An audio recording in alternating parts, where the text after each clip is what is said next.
Hello, what's up mga master? So, ngayong araw, for this video, so magluluto tayo ng konting gulay, patola, okra at sitaw, no? At saka konting munggo, no? At siyempre, 1 kilong karne. So, master, pwede karne na lang, wala ng gulay. Hindi po, sige po, mas masarap po, mas marami ang karne kaysa gulay. So, ayun. Let's go, lulutuin natin. So sa pagluluto ng gulay na may karne, so mas mainam na gigisahin or piprituhin mo natin yung karne, no? What? Bago natin lutuin yung gulay. So ganito po yung style ko, depende po sa iba kasi yung iba sinasabay na yung karne at saka gulay, no? So atin piprituhin natin konti. At para maglabas yung mga parts niya. Sige, let's go. Ayan po, hintayin po natin yan na mag golden brown yung karne, no? Para bago natin i-set aside at ilagay yung gulay. Yun, sige. Hintayin na lang natin hanggang maluto mga kamaster. Ayan mga kamaster, luto na. So, tingnan nyo naman ang lalaki ng slice sa 1 kilo, no? Sa laki, di ba naman ng taba, nagiging mantika na.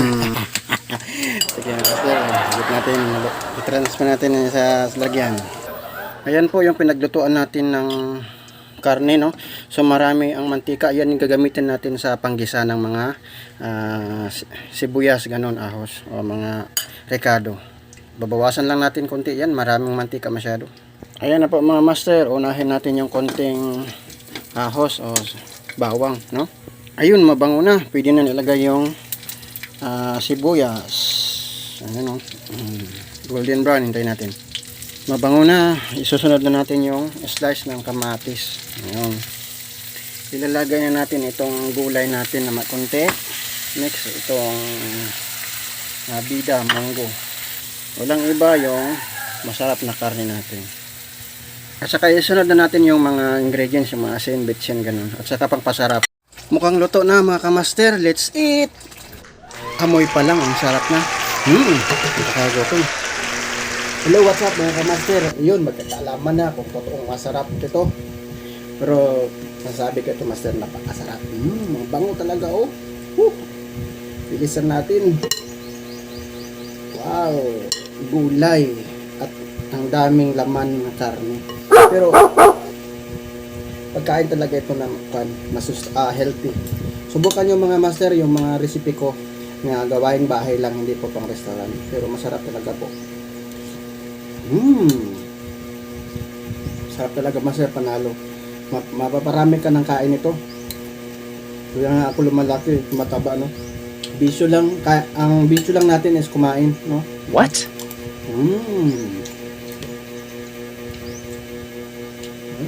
May okra pa.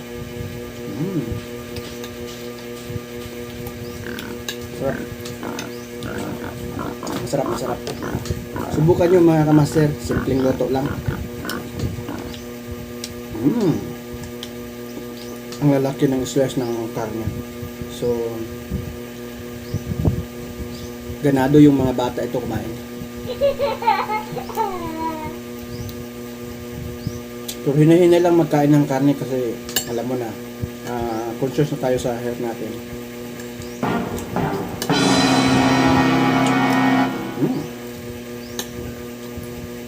Panalo, sobrang sarap. Subukan nyo mga kamaster. Salamat sa panonood. Bukas abangan nyo yung mga bagong video ko. Maganda, marami pa akong nabang na may video para mag-enjoy kayo, no? Panalo.